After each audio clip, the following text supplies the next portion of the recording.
Hello guys, welcome back to be the another haunted and horror story में। और आज का जो हॉरर स्टोरी है हमारे साथ शेयर किया है अभिजीत ने। और अभिजीत के साथ जो ये हॉरर इंसिडेंट घटा था वो एक टी गार्डन में घटा था जो कि उसके गांव में है। और जब अभिजीत ने ये स्टोरी मुझे बताया मुझे काफ़ी ज़्यादा इंटरेस्टिंग और यूनिक लगा। इस स्टोरी में मुझे डर बिल्कुल नहीं लगा। तो चलिए आप लोगों से भी शेयर किया जाए अभिजीत के साथ जो भी इंसिडेंट हॉरर इंसिडेंट हुआ। तो ज़्यादा समय को बर्बाद ना करते हुए let's jump into the story. तो सबसे पहले हम अभिजीत के बारे में थोड़ा जान लेते हैं। अभिजीत जो है वो मुंबई में जॉब करता है और काफ़ी सालों बाद वो अपना गांव जाता है। अब उसका गांव जो है वो असम के दीमापुर शहर के पास में ही एक गांव है। गांव का नाम क्या है उसने बताया नहीं, लेकिन दीमापुर सिटी के पास में ही उसका गांव पड़ता है। तो वो काफ़ी सालों के बाद अपना घर गया था। अब अभिजीत अपना घर गया। अब मैं आपको बताना चाहता हूँ कि असम में और जो इसके गांव में काफ़ी ज़्यादा वहाँ पर टी का वहाँ पर फार्मिंग होता है। चाय का काफ़ी बड़ा बड़ा बागान है। और अभिजीत का भी पापा का काफ़ी बड़ा इसके घर के पास में ही काफ़ी बड़ा एक टी गार्डन है जहाँ पर चाय पत्ती की खेती होती है। तो ये अभिजीत का कहना था। तो अभिजीत अपना घर पहुंचता है, काफ़ी सालों बाद जाता है। अभिजीत के मम्मी पापा काफ़ी ज़्यादा खुश हो जाते हैं उसे देखकर, क्योंकि बहुत ही सालों के बाद अभिजीत अपना गांव अपना घर गया था। तो अभिजीत भी काफ़ी ज़्यादा खुश हो जाता है, क्योंकि गांव में जो असम में का जो ग्रीनरी है ना वो कुछ अलग ही चीज़ है। और मुंबई में इतना ज़्यादा ट्रैफिक, इतना ज़्यादा रश, इतना ज़्यादा पॉल्यूशन था कि अभिजीत अपने गांव अपना घर आके काफ़ी ज़्यादा खुश हो चुका था। उसका माइंड भी काफ़ी ज़्यादा रिलैक्स हो चुका था। तो कुछ दिनों के लिए वो आया था। तो वो अपना घर आया और ऐसे ही वो एक शाम अपने घर के बाहर में ही उसका जो टी गार्डन था, जो टी का बागान था, चाय का जो बागान था वो था। और वहीं पर वो अभिजीत घूम रहा था, आगे पीछे देख रहा था कि कैसे क्या होता है। क्योंकि जैसे मैंने बताया कि काफ़ी दिनों के बाद आया था तो उसको थोड़ा इंटरेस्ट भी था कि कैसे क्या होता है, जो चाय हम पीते हैं वो आखिर कैसे उसका एग्रीकल्चर होता है। तो सब कुछ ये देख रहा था कि मेरा पापा ने क्या क्या किया है, अगल बगल घूम के अपना टी गार्डन को वो देख रहा था। अभिजीत का अपने गांव में एक भी फ्रेंड नहीं था और ना ही किसी से कांटेक्ट था कि किसी से बात कर सके। तो अपने घर में वो घूमा एक दिन, काफ़ी ज़्यादा अपने घर के अगल बगल अपना टी का गार्डन देखा, बगीचा देखा, सब कुछ देखा। लेकिन अभिजीत अब सोच रहा है कि मैं यहाँ तो आया हूँ, यहाँ ना मेरा कोई दोस्त है, कैसे मैं बात करूँ, घर में मैं कितना ही रहूँ। तो यही वो सोच रहा था कि यहाँ तो मेरा कोई दोस्त भी नहीं है। तो जैसे ही वो यही कुछ अपने दिमाग पे चल रहा था अभिजीत का,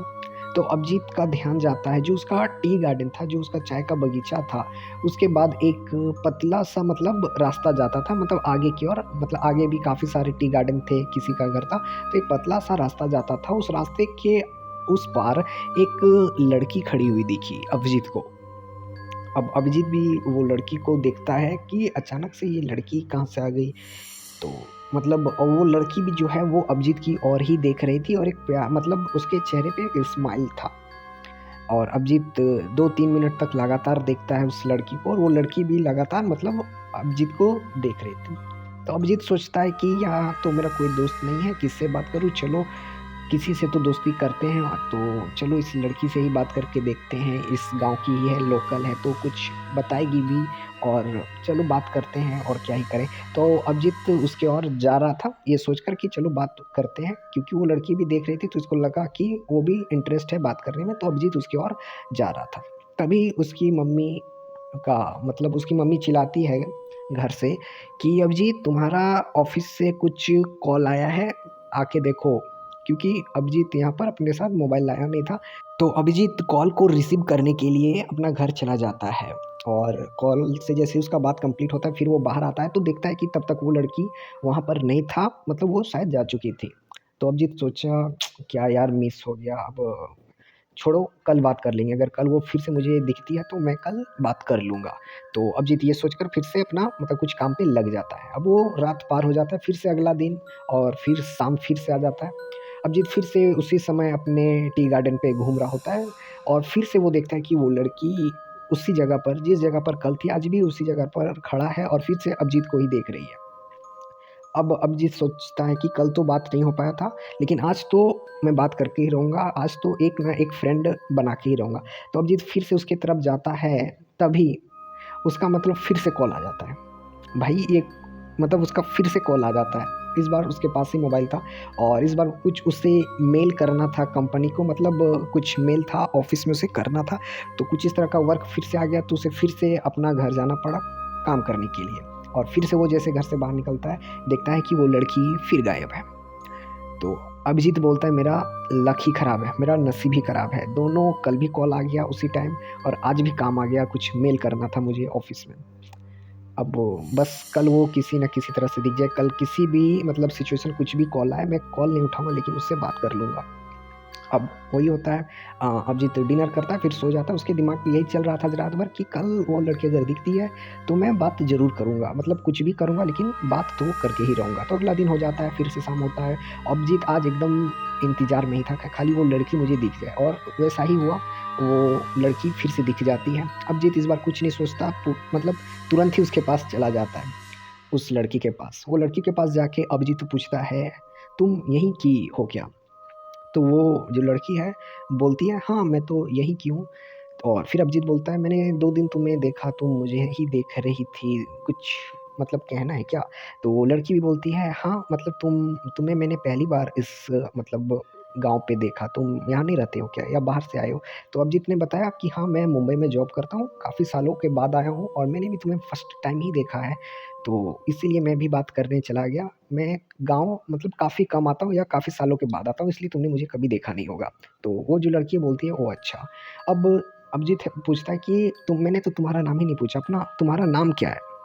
तो वो लड़की जो है वो बताती है कि मेरा नाम सारिका है, मैं यहीं पर रहती हूँ, मेरा घर अपना बताती है कि उसका घर पीछे साइड थोड़ा था। तो अभिजीत बोलता है अच्छा तुम्हारा नाम सारिका है। फिर दोनों ही बात करते हैं। अभिजीत भी अपना नाम बताता है कि मेरा नाम अभिजीत है, उसका नाम सारिका है। तो सारिका अभिजीत अब दोनों बात करते हैं और काफ़ी बात करते हैं, कुछ वहीं का लोकल के बारे में बात करते हैं कि कैसा क्या है, वेदर कैसा है यहाँ का, टी एग्रीकल्चर कैसा है, मतलब कुछ ऐसा ही, मतलब गाँव से रिलेटेड ही बात करते हैं दोनों। तभी फिर से अभिजीत की मम्मी ज़ोर-ज़ोर से चिल्लाती है और अभिजीत को बोलती है, "अभिजीत, घर आओ, रात तो हो चुका है, बाहर में वहाँ क्या कर रहे हो? आओ घर।" तो अभिजीत भी बोलता है, "ठीक है सारिका, मम्मी बुला रही है तो मैं आता हूँ, हम लोग फिर कल मिलते हैं इसी टाइम पे।" तो सारिका भी मतलब इस बार सारिका कुछ रिप्लाई नहीं करती है, एक प्यारा से स्माइल देती है और अभिजीत अपने घर की ओर मतलब आ जाता है। फिर अभिजीत अपने घर के जो मेन डोर था वहाँ तक पहुँचता है और पीछे घूम के देखता है कि सारिका वहीं है या चली गई। तो देखता है कि सारिका वहाँ अब नहीं थी। तो अभिजीत सोचता है कि इतना जल्दी कोई कैसे जा सकता है? अचानक ये लड़की कहाँ गायब हो जाती है? काफ़ी मतलब तेज़ है मतलब सारिका चलने में। तो अभिजीत यही सोचता है कि ये तो मतलब अचानक से मतलब गायब ही हो जाती है। और अभिजीत मतलब उसको बात करके काफ़ी अच्छा लगा होता है सारिका से, मतलब एक कह सकते हैं एक सॉफ्ट अटैचमेंट सा मतलब हो चुका था सारिका और अभिजीत के बीच। अभिजीत को ऐसा लगता है। तो अभिजीत अब डिनर करता है और फिर सो जाता है और फिर अगला दिन वही रूटीन फिर फ़ॉलो होता है। फिर शाम हो चुका था, अभिजीत वेट कर रहा होता है और फिर से उसको सारिका नज़र आ जाता है उसी जगह पर जहाँ पर पिछले 3 दिनों से सारिका अभिजीत को दिखती है। अब अभिजीत फिर से सारिका के पास जाता है। अब सारिका जो बोलती है कि अभिजीत मैं तुम्हें चलो अपना गाँव दिखाती हूँ और एक अपना मेरा फ़ेवरेट मेरा पसंदीदा जगह दिखाती हूँ जहाँ पर मैं अक्सर जाती हूँ, अक्सर। तो अभिजीत बोलता है ठीक है, एक जगह यहाँ पर मैंने कुछ ज़्यादा एक्सप्लोर नहीं किया है, तो चलो तुम ही बताओ क्या-क्या है? तो सारिका अभिजीत को लेकर एक तालाब, एक छोटा-सा तालाब था, पॉन्ड था, वहाँ पर लेके जाती है और अभिजीत को बोलती है यही है मेरा फ़ेवरेट जगह, मैं यहीं पर आ जाती हूँ। जब भी मुझे खराब लगता है या जब भी मुझे मेरा मूड ऑफ हो जाता है तो मैं यहीं पर आ जाती हूँ, या यूँ कहूँ तो मैं यहीं रहती हूँ। ऐसा सारिका ने अभिजीत को बोला। तो अभिजीत भी बोला अच्छा, अच्छा, मतलब अभिजीत भी सोचा कि हो सकता है इसका फ़ेवरेट जगह हो और यहाँ पर आके इसे थोड़ा शांति मिलता हो। अभिजीत पूछता है तुम्हारा घर कहाँ पर है सारिका? तो सारिका ने बोला कि मेरा घर यहीं मतलब नीचे की ओर है, मतलब पीछे की ओर है, मतलब जो रास्ता जाता है उसी को अगर फ़ॉलो करोगे तो पीछे मेरा घर मिल जाएगा। तो फिर अभिजीत पूछता है कि तुम्हारे घर में कौन-कौन है? तो सारिका बोलती है कि मेरे घर में मम्मी, पापा और मैं। अच्छा, तो सारिका फिर बोलती है लेकिन मेरा मम्मी-पापा शहर गए हैं और अभी तक आए नहीं हैं। मैं कितने दिनों से इंतज़ार कर रही हूँ कि कब आएँगे, कॉल भी नहीं कर रहे हैं। तो अभिजीत यहाँ पर थोड़ा-सा ज़्यादा मतलब दिमाग नहीं लगाता और अभिजीत बोलता है कि अच्छा किसी रिलेटिव्स यहाँ गए होंगे। तो सारिका मतलब कुछ नहीं बोलती है, वो तालाब की ओर देख रही थी। तो अभिजीत भी इसके बारे में फिर ज़्यादा नहीं पूछता उस टाइम, और फिर से ये बात करने लगे यूँ ही मतलब कैजुअल बात करने लगे अभिजीत और सारिका। और अभिजीत बोलता है कि ठीक है सारिका, समय भी हो चुका है, तुम भी अब घर जाओ, मतलब रात अब होने ही वाली है, तुम भी अपना घर जाओ, मैं भी अब चलता हूँ। तो सारिका अभिजीत को बोलती है कि तुम फिर आओगे ना वापस, मुझे तुमसे बात करने में बहुत ही ज़्यादा अच्छा लगता है। अभिजीत ने बोला कि बिल्कुल आऊँगा, अभी तो मैं 2-3 दिन यहाँ पर हूँ, तो रोज़ाना आऊँगा और मुझे भी तुमसे बात करना काफ़ी ज़्यादा अच्छा लगता है। अभिजीत ऐसा बोलता है सारिका को, और फिर अभिजीत जो है बोलता है कि ठीक है तुम जाओ, अब मैं भी जाता हूँ। सारिका बोलती नहीं, मैं तो अभी यहीं रहूँगी, मुझे यहाँ रहना पसंद है, जैसे मैंने बताया। अभिजीत फिर बोलता है देखो रात हो गया है, तुम जाओ। तो सारिका बोलती है मेरा तो ये आदत है, मैं तो रात भर पूरे गाँव में भी घूम सकती हूँ। अभिजीत सोचता है कि गाँव की लड़की है, मतलब इतना मतलब डरपोक नहीं है, मतलब निडर टाइप की है, मतलब घूम सकती है। तो अभिजीत बोलता है ठीक है तुम भी चल जाना कुछ देर बाद, मैं थोड़ा जाता हूँ, मुझे कुछ ऑफ़िस का काम भी करना है। तो अभिजीत चला आता है अपना घर। अब अभिजीत अपने मम्मी अपने पापा के साथ रात में डिनर कर रहा होता है डाइनिंग टेबल पे, और अभिजीत यूं ही बातों बातों में पूछता है अपनी मम्मी से कि मम्मी एक लड़की है, तुम कभी उसे घर क्यों नहीं बुलाती हो? वो मतलब आज मैंने उससे मिला, मैंने बात भी किया। तो उसकी मम्मी जो है अभिजीत की मम्मी मतलब बोली कौन लड़की? तो अभिजीत बोला कि जिससे मैं बात कर रहा था, आपने बुला लिया था, जिसके मैं सामने था, आपने नहीं बोला कि कॉल आया है, फिर मैं आ गया था तो आपको नहीं दिखी। तो अभिजीत की मम्मी बोलती है तुम्हें कोई लड़की दिख रही है? अभिजीत बोला अरे मम्मी दिख रही है, मैं पिछले 3-4 दिनों से उससे घूम रहा हूँ, बात कर रहा हूँ, उसने पूरा मुझे गाँव के बारे में बताया, और मतलब काफ़ी अच्छी लड़की है, कभी उसे घर भी बुलाया करो, मतलब अच्छी लड़की है। तो अभिजीत की मम्मी बोलती है उसका नाम? तो अभिजीत बोलता है सारिका, उसने तो अपना नाम सारिका बताया। ये सुनते ही अभिजीत का मम्मी और पापा दोनों का फेस मतलब शॉक हो गया, दोनों का फेस एकदम शॉक हो गया। और अभिजीत की मम्मी ज़्यादा कुछ नहीं करती, अपने टेबल से उठती है, पूजा रूम जाती है, वहाँ से कामाख्या टेम्पल का विभूति लाती है और अभिजीत के सर पर और चेस्ट पर लगाना शुरू कर देती है। अभिजीत बोलता है कि मम्मी आप अचानक ये क्या हुआ, क्या कर रही हो? हाँ, मैंने क्या बोल दिया और अचानक आप ऐसा बिहेव क्यों कर रही हो? तो अभिजीत की मम्मी बोलती तू चुप कर, तुझे भी अब वो दिखने लगी है, वो दिखने लगी है तुझे भी, ये विभूति है कामाख्या टेम्पल का, ये सब कुछ ठीक कर देगा। अभिजीत बोलता है कोई मुझे समझाएगा, आप लोग क्या बोल रहे हो, मुझे बिल्कुल कुछ भी समझ नहीं आ रहा है। तो अभिजीत का मम्मी फिर बताती है जो तुमसे बात कर रही है, जो तुम्हें दिख रही है सारिका, वो कोई लड़की मतलब इंसान नहीं है, वो एक आत्मा है, वो अब इस दुनिया में नहीं है, वो काफ़ी महीने पहले ही मर चुकी है। ये सुनते ही अभिजीत का हालत काफ़ी ज़्यादा मतलब ख़राब हो जाता है। अभिजीत मतलब सोचने लगता है कि पिछले 3-4 दिनों में जिससे मैं घूम रहा हूँ, जिससे मैं बात कर रहा हूँ, जिससे एक सॉफ्ट अटैचमेंट सा हो गया था, एक लगाव सा हो गया था, जिससे बात करने में इतना अच्छा लगता था, वो मतलब वो ज़िंदा नहीं है, वो मर चुकी है। सोच सकते हो। तो अभिजीत अब पूछता है मज़ाक क्या कर रहे हो आप लोग, मतलब कैसे? तो अभिजीत के पापा बोलते हैं बिल्कुल तुम्हारी मम्मी सही बोल रही है अभिजीत, वो अब इस दुनिया पे नहीं है, वो एक आत्मा है, और तुम्हें ही नहीं वो काफ़ी लोगों को दिखी है, इस गांव वाले को, इनफैक्ट हम दोनों ने भी उसे काफ़ी बार देखा है, और अब तुमने भी देख लिया है उसे, और वो जिसे भी फिर देखती है उसका एक अटैचमेंट सा हो जाता है, फिर वो उसे बार-बार देख मतलब दिखती है। जैसे तुम्हें पिछले 3-4 दिनों से वो दिख रही है और तुम तो उसके साथ घूम भी रहे हो। उसने तुम्हें कहीं पर लेगा था? तो अभिजीत बताता है हाँ, वो उसके साथ मैं उसका पसंदीदा जगह जो पीछे एक छोटा-सा तालाब नहीं है, वहाँ पर उसने लेगा था। तो अभिजीत के पापा बोलते हैं उस तालाब में ही उसने कूदकर मतलब तालाब में जाकर अपना जान दे दिया था।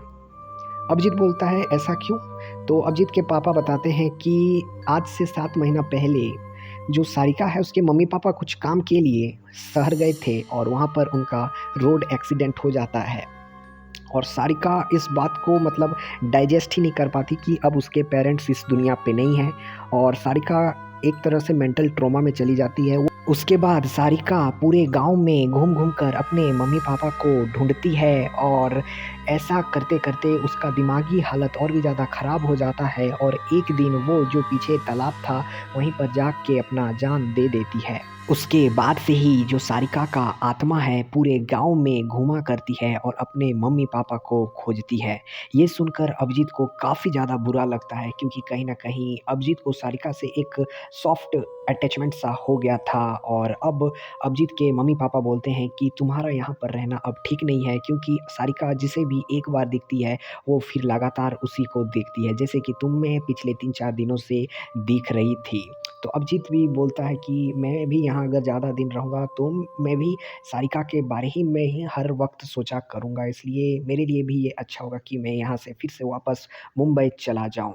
और ऐसा ही होता है अगले दिन ही अभिजीत मुंबई के लिए निकल जाता है और जब अभिजीत इस गाँव से जा रहा होता है तब वो देखता है अपने गाड़ी से कि सारिका पीछे इसके गाड़ी के जस्ट पीछे खड़ी हुई है और वो भी अभिजीत फिर मुड़ कर देखता है, फिर सारिका वहाँ पर नहीं होती। तो अभिजीत का यही कहना था कि लास्ट टाइम सारिका को वो तब देखता है और उसके बाद अभिजीत अपने गाँव से मुंबई आ जाता है और फिर अपना जो उसका शेड्यूल था ऑफ़िस में फिर बिज़ी हो जाता है और आज भी अभिजीत कभी न कभी ये जब सोचता है जो उसके साथ हुआ था, उसे थोड़ा बुरा भी लगता है और सारिका से जब वो मिला था तो जैसे मैंने बताया था उसे कहीं न कहीं एक सॉफ्ट अटैचमेंट या काफ़ी ज़्यादा अच्छा लगा था सारिका से बात करना।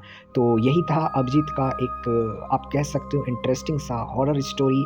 आप सभी को कैसा लगा आप कमेंट में ज़रूर बताएँ और ये वीडियो अच्छा लगे तो आप कर सकते हो 2 काम, वीडियो को करना है लाइक और चैनल को करना है सब्सक्राइब। हम मिलते हैं नेक्स्ट वीडियो में, तब तक के लिए बाय बाय।